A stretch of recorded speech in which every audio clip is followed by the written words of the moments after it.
But it's tough. I mean, yeah, it's tough to do that. Yeah. I take as many. Thank you all for coming out today. I'm Tami Elhart, and I have Tamara's cooking classes, and it's a cooking class business where I teach people how to cook.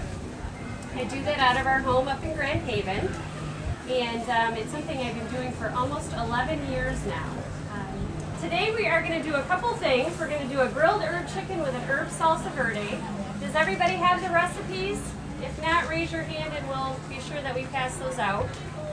So we're going to start. We've got our chicken breast on the grill already, and it's a very easy thing what we're going to do. We're just going to salt and pepper those. And when the chicken is on the grill, I like to cook one side first, whether it's chicken, pork, or anything. I don't like to season before it goes on the grill, because if I season and kind of let it sit there a couple minutes, the salt will start to pull out the moisture. So I always sear one side and then I season it. So today we're going to season it with our herb salt. And herb salt is a mixture that I have in my kitchen, and it's just kosher salt. And we take fresh herbs that I have growing in my herb garden. You can use the herb salt on anything you would that's savory. I wouldn't use it in baking or anything, but so we've got our chicken going and we've got the seasoning on it. We're going to make our herb salsa verde, and we've got food processor. If you don't have a food processor, don't rush right out to get one. You don't need one because you can manually hand chop this. But what we're going to do is we're just going to put our parsley and our basil, fresh basil, into the food processor. Now when you're working with the herbs, you just want the leaves. So with our basil, we're just going to pinch off the leaves and put those in there. We don't want to cut the stem, and that holds true with most herbs.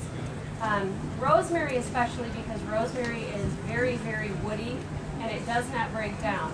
These would break down for you if you were cooking them, but the presentation isn't so nice because you know, as much as I love broccoli, when they use the broccoli stems, you know you're eating a broccoli stem. So we're going to put that all in the food processor. We've got our capers, which are still in the cooler here. Capers are the unopened buds of a bush that's grown in the Mediterranean. Very, very salty because they're almost always pickled. We're going to put a generous amount in there. You won't need to add salt to this because our capers are adding the salt for us. And then we're going to add some anchovy paste as well, so it's all incorporated in the salt with that. So we've got our garlic. This is a bulb. We've got our head. Great way to try to get that paper off is just to smash it with your chef's knife. And you're just going to peel that off.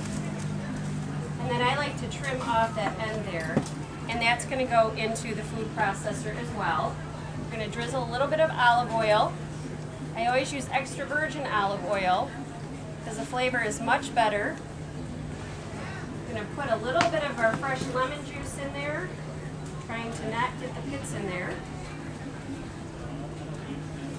I use our reamer and just do that. So now we're going to add a little anchovy paste.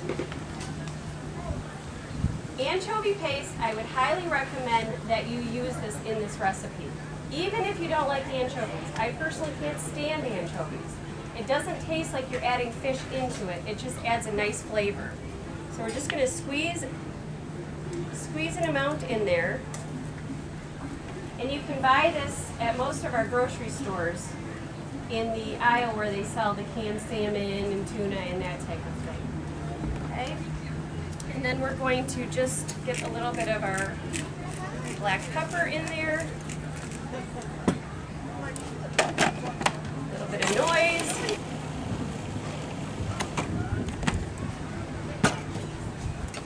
And that is, you can see this, okay? Got our minced herbs, so there's just loaded with flavor, fresh flavors. And this will go on our chicken breast once that is done. And we've got some fresh asparagus here. Because you're preheating your grill, you can drizzle this with olive oil or you can just throw it right on the grill, and our peppers as well. Okay, you don't have to do anything with the pepper except put it right on the grill. Then we're going to put herb salt on the other side. and some fresh ground black pepper.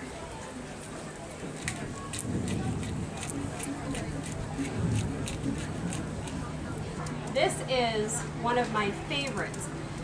Or I should step back and say, this isn't one of my favorites. The French cream is one of my favorites. Because you don't really need fruit to eat that. Okay? So this is a very simple process. And I like to do this because we have the grill going for our main entree and our side dishes. We might as well do our dessert on that as well. So very simply,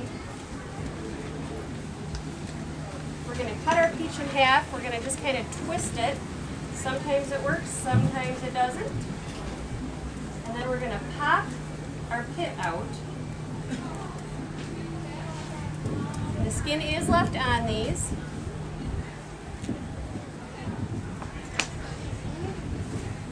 And then those will go on the grill. It won't take so long, so we'll go and we'll make our French cream. Start that up. We've got our whipping cream that we're going to put in. And then we're going to use a little bit of our our sour cream. And the sour cream is what gives it the flavor. Most of you can see I'm not measuring so good. I include always the measurements in recipes, but when it comes to me doing it, I don't measure so good. And as Tom will tell you, nothing ever tastes the same twice. So we're just going to whip that up. It's starting to thicken up, but I'm just going to take a break and check what's on the grill here. Chicken is done, so we'll turn that side of the grill off.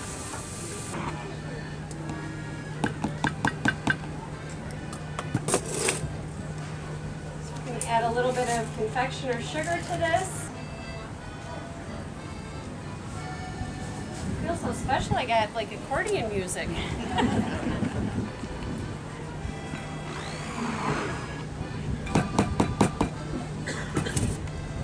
And then we're going to do some lime zest. Now when we're zesting, or if a recipe tells you to zest, they just want you to take the outer part of your citrus fruit. So that I can just dump that in there. Gives it a little bit of freshness. We'll stir that up. And that will be our cream that will go over our peaches. We're just going to set our peaches. There's no butter, there's no nothing on the peaches, just right on the grill grate. We don't want to cook them until they're absolutely, just cooked through. We just want a nice little bit of heat and some grill marks in that. Here's our pepper looking much better. Can you see the pepper, how it's blackening? We want to do that on all sides of that.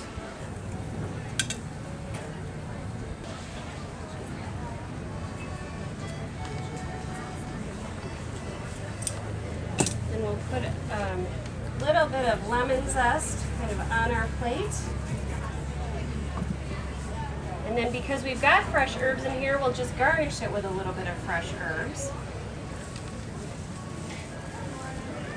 Okay, now you wouldn't serve 3 chicken breasts to somebody, you would just do 1.